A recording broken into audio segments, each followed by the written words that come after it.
Assalamualaikum warahmatullahi wabarakatuh. Alhamdulillahirabbil alamin. Bertemu lagi dengan Bapak Saiful Rahmadi. Kali ini kalian sudah naik menjadi kelas 12. Kali ini materinya, sebelum ke materi dulu, lihat di slide yang ada. Ya, udah dilihat? Pendidikan adalah senjata dan kekuatan untuk merubah dunia. Jadi karena pentingnya pendidikan, maka pendidikan diibaratkan senjata. Bahkan di agama juga pendidikan itu kan, ataupun ilmu itu diibaratkan sebagai cahaya. Al ilmu nurun. Ilmu ataupun pendidikan akan membawakan cahaya, akan membawakan kebaikan bagi siapa saja yang mempunyai ilmunya. Apakah kalian sudah siap untuk belajar PPKN untuk pertemuan kali ini? Kalau sudah siap, acungkan tangannya. Ya, seperti itu, acungkan tangannya. Ya, Bapak udah lihat.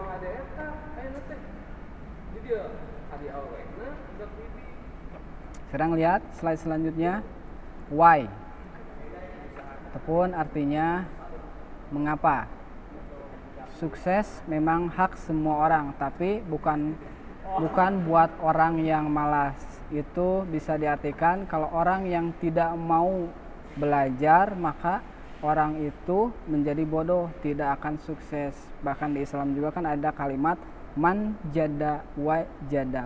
Barang siapa yang bersungguh-sungguh pasti dia akan sukses ataupun berjaya. Lihat di slide yang selanjutnya. Kita langsung masuk ke bab 1. Bab 1 judulnya adalah nilai-nilai Pancasila terkait dalam kasus-kasus pelanggaran hak dan pengingkaran kewajiban warga negara. Ya. Kalau kalian nanti belum paham ataupun tugasnya bagaimana cara menyelesaikannya atau mengisinya, nanti bisa hubungi nomor WA Bapak itu, nomor WA-nya udah kalian lihat. Ya, kita lanjutkan ke slide selanjutnya.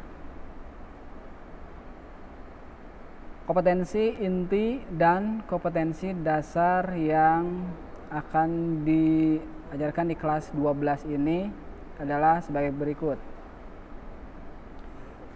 Ada 4 kompetensi inti dan ada 4 KD yang harus dimiliki ataupun diselesaikan di kelas 12 ini. Kita langsung ke KD yang pertama, menghayati perbedaan sebagai anugerah Tuhan Yang Maha Esa dalam rangka menghindari pelanggaran hak dan pengingkaran kewajiban warga negara dalam kehidupan berbangsa dan bernegara.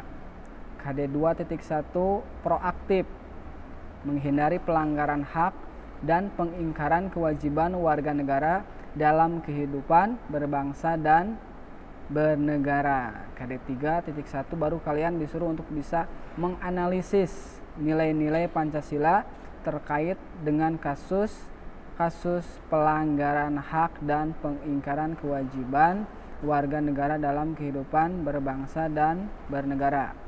Yang terakhir KD 4.1 menyaji. Jadi kalian harus bisa menyajikan hasil analisis tentang nilai-nilai Pancasila terkait dengan kasus-kasus pelanggaran hak dan pengingkaran kewajiban warga negara dalam kehidupan berbangsa dan bernegara. Jadi untuk PPKN ini masih berkaitan dari materi selanjutnya ataupun dari tingkatan yang sebelumnya, yang 10, yang 11, dan yang 12.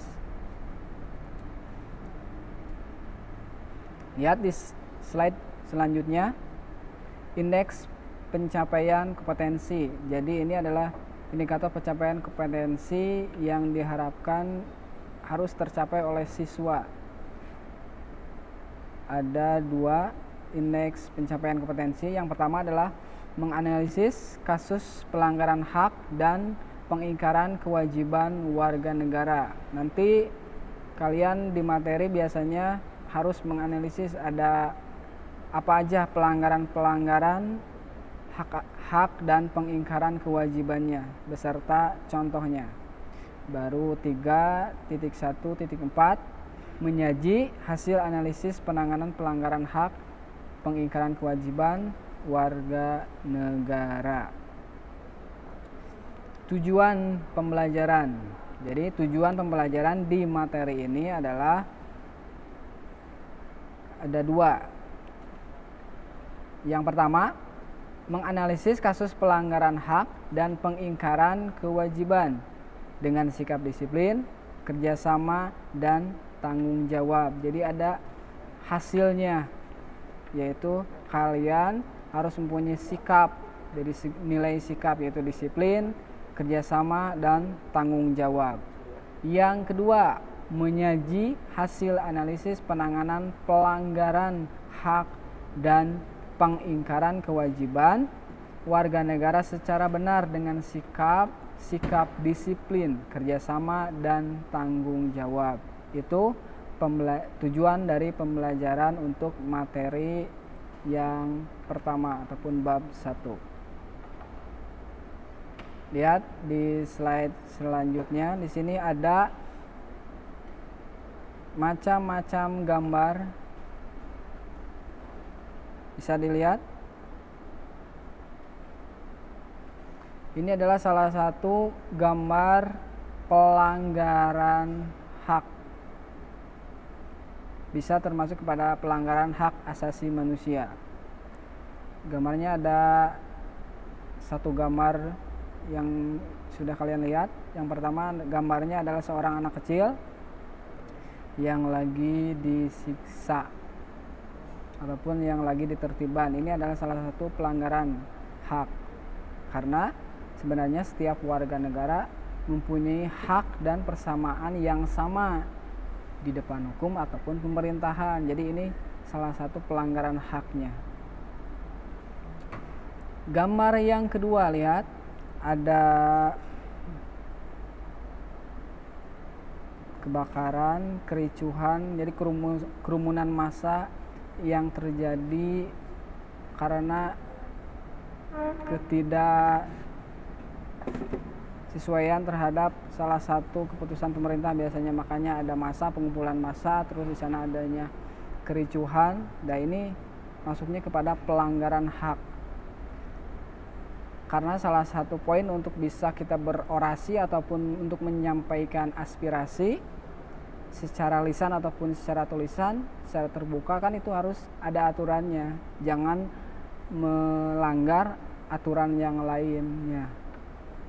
Di gambar yang selanjutnya, lihat, ini lagi, mungkin ini bukan pelanggaran tapi ini adalah salah satu contoh haknya, yaitu pembelajaran. Jadi pembelajaran bisa dilakukan di sekolah ataupun di luar sekolah. Kalaupun ini salah satu gambar pelanggaran HAM, mungkin ini salah satu pelanggaran yang sering terjadi di lingkungan sekolah. Contohnya apa? Contohnya bisa bullying, rasis, itu yang biasanya terjadi di lingkungan sekolah. Seharusnya nggak boleh terjadi karena setiap siswa mempunyai hak yang sama, mempunyai kewajiban yang sama. Gambar yang selanjutnya adalah, lihat, seorang anak kecil yang lagi meminta. Ini salah satu pelanggaran hak, karena setiap warga negara kan wajib yang tadi mendapatkan perlindungan yang sama di depan hukum dan pemerintahan. Terus di pasal yang selanjutnya, kalau nggak salah di pasal 30, bahwa salah satu setiap warga negara mendapatkan penghidupan yang layak. Kalau melihat gambar ini kan potret kemiskinan, artinya ada pelanggaran yang dilakukan oleh instansi ataupun orang-orang yang terkait. Karena mengemis bukan suatu pekerjaan, bukan suatu yang layak. Lihat, Gambar selanjutnya, banjir. Ini adalah salah satu bencana yang diakibatkan oleh kelalaian manusia sendiri. Karena apa? Salah satu pelanggarannya biasanya kan, lihat, itu lagi membuang sampah ke sungai. Jadi salah satu sebab terjadinya banjir yaitu karena banyak sampah. Pelanggarannya ya membuang sampah ke sungai. Harusnya membuang sampah ke tempat sampah. Terus lihat, ada gambar yang terakhir, seorang polisi. Ini polisi biasanya lagi menertibkan di jalan-jalan protokol. Jadi seorang polisi ketika beliau bekerja, bertindak harus sesuai aturan, harus sesuai dengan SOP-nya.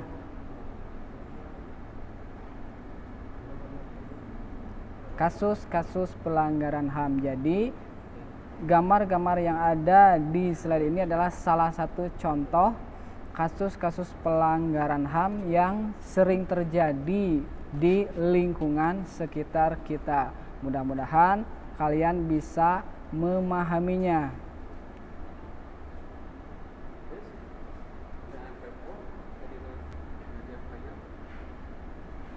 Lihat, ini adalah slide selanjutnya ataupun slide terakhir di pertemuan kali ini. Pertemuan kali ini masih menggunakan daring, baik itu istilahnya mau PJJ, BDR, PJJ pembelajaran jarak jauh, BDR belajar dari rumah, ataupun pembelajaran secara online. Untuk pertemuan minggu depan, kalian bisa menyimak ataupun menonton video film pendek mengenai pelanggaran hak asasi manusia. Ya, karena pembahasannya adalah terkait tentang kasus-kasus pelanggaran yang terjadi di Indonesia. Mungkin untuk pertemuan kali ini sekian. Bapak ucapkan terima kasih atas atensinya. Assalamualaikum warahmatullahi wabarakatuh.